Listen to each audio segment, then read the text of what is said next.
আপনারা হযরত নূহ আলাইহিস সালামের ইতিহাসটা একটুখানি শুনেন। নূহ হচ্ছেন একজন আল্লাহর নবী। নূহ হচ্ছেন একজন আল্লাহর নবী। হযরত নূহ আলাইহিস সালাম বলছেন, হে আল্লাহ, তুমি তো আমাকে আমার কওমের কাছে পাঠালে। আল্লাহ, আমার কওমকে আমি সকালে বিকালে দিনের তাবলীগের কাজ করলাম। এই যে আপনারা বসে আছেন, দুঃখিতর বিষয় এই নিয়ে যে এত ইসলাম সভা, আর আপনারা কত বিভিন্ন বিভিন্ন উলামায়ে কেরামের মুখ থেকে কোরআন হাদিসের কথা শুনছেন, কত গভীর ধৈর্য ধরে বসে আছেন। শুনেন, হযরত নূহ আলাইহিস সালামকে আল্লাহ পাক দুনিয়ার মধ্যে পাঠালেন।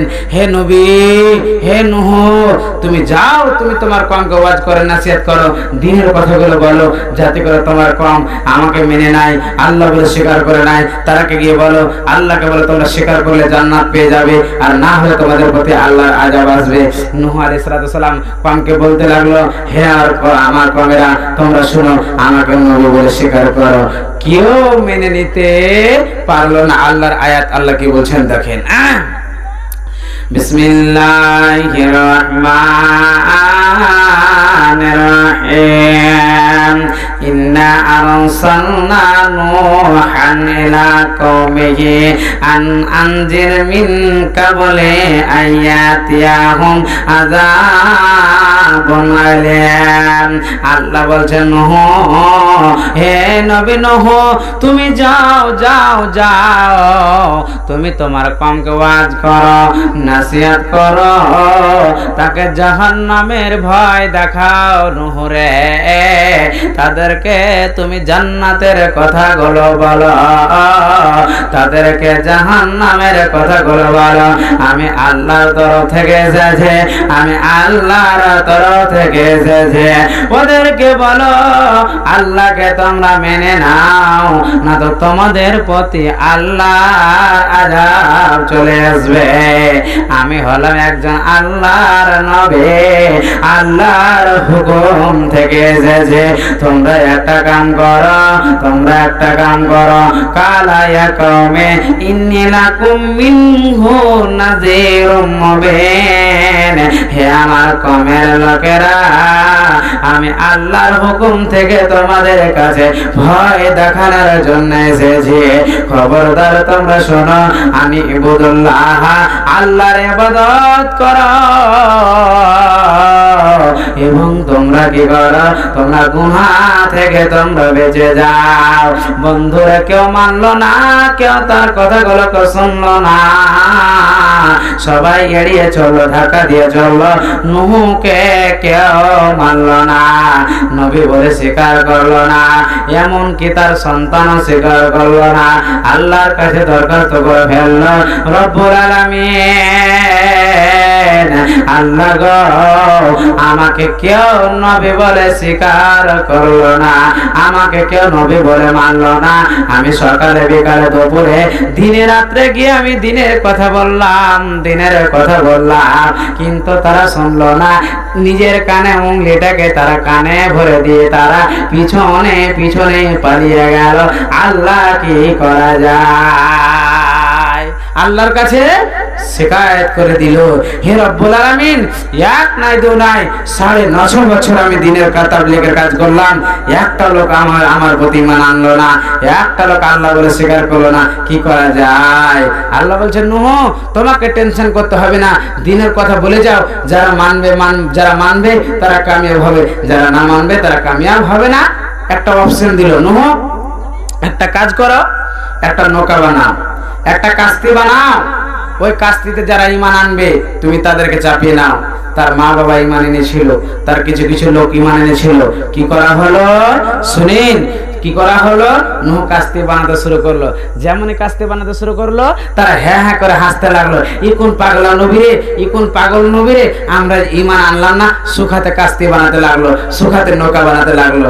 এই নূহ বলছে, থাম থাম, তোরা বুঝতে পারবি, এখন আল্লাহ বলে দিয়েছে, হে নূহ, ইসরাঈলী রওয়ায়াতে পাওয়া যায়, হে নূহ, তুমি নৌকা বানাও, তোমার কওমের প্রতি আমার আযাব চলে যাবে। যারা ঈমানদার হবে তাকে তুমি এই নৌকার উপর চড়িয়ে উঠিয়ে নিবে, না তো আমি উপর থেকে পানি দিব, নিচে থেকে পানি দিব, সঙ্গে সঙ্গে মারা যাবে। সেদিন তোমার কোন সন্তান, যারা ঈমান আনবে না, তোমার কোন সন্তান হতে পারে না। কাম হয়ে গেল। নূহকে বলে দিল, নূহ, তুমি একটা নৌকা বানাও, একটা কাস্তি বানাও। নূহ রে, আর তুমি বানিয়ে তোমার প্রতি যারা ঈমান আনবে, যারা আমাকে এক আল্লাহ বলে স্বীকার করে নেবে, যারা আমাকে এক আল্লাহ বলে মেনে নেবে রে, তারা তোমার নৌকাতে চেপে যাবে। বন্ধুরা যারা ঈমান আনলো তারা চেপে গেল, কিন্তু নৌকা বানার আমার কমের লোকেরা বলল, হে নূহ তোমার কি মাথা পাগল হয়েছে? কোনি পানি নাই, কোনি পানি নাই, নল নাই, জল নাই, কেন তুমি নৌকা বানালে? নূহ বলছে তোমরা জানো না এখন আল্লাহর আযাব চলে আসবে, এখন আল্লাহর গজব চলে আসবে। তারা বলছে তোর মাবুদ কোনদিন আমাদের প্রতি আযাব দিতে পারবে না। একবার পড়েন সুবহানাল্লাহ। বন্ধুরা আল্লাহর লীলা খেলা দেখেন। আল্লাহ তাবারক ওয়া তাআলা বলছেন নূহ তোমার নৌকা বনে গেল, যারা ঈমান এনেছে তারাকে তুমি চাপিয়ে নাও। চাপিয়ে না হলো আল্লাহ উপর দিক থেকে বৃষ্টি দিতে লাগলো, আল্লাহ নিচের দিক থেকে পানি দিতে লাগলো। দিতে দিতে বন্ধুরে সমস্ত চারিদিক ডুবে গেল। তার বেটাকে বলছে কেনান, নিজের সন্তান কেনান, হামসাম কেনান তার সন্তানদের নাম। বলছে বেটা কেনান রে, আমাকে নবী বলে স্বীকার করে নে, আমাকে নবী বলে স্বীকার করে নে, আল্লাহকে বলে মেনে নে, আল্লাহর কাছে সুপারিশ করে দেব, তুই জান্নাত পেয়ে যাবে।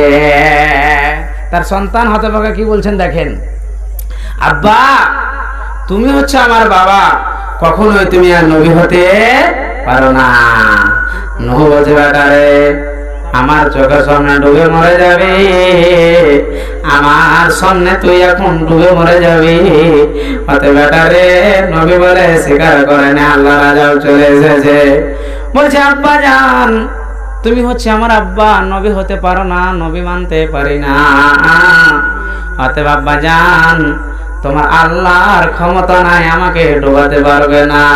বলছে বেটা রে খবরদার উল্টো পুল্টো কথা বলিস না, আল্লাহর দয়া সীমা নাই, মহের সীমা নাই, আল্লাহ যাই চাই তাই করতে পারে, কোন ফায়াকুন, যেটাই চাইবে সেটাই হয়ে যাবে।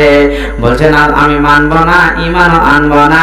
আল্লাহ বলছে নূহ রে যে তোমার উপরে ঈমান আনবে না সে কোনদিন তোমার সন্তান হতে পারে না। অতএব নূহ এটা কেনান তোমার সন্তান হতে পারে না।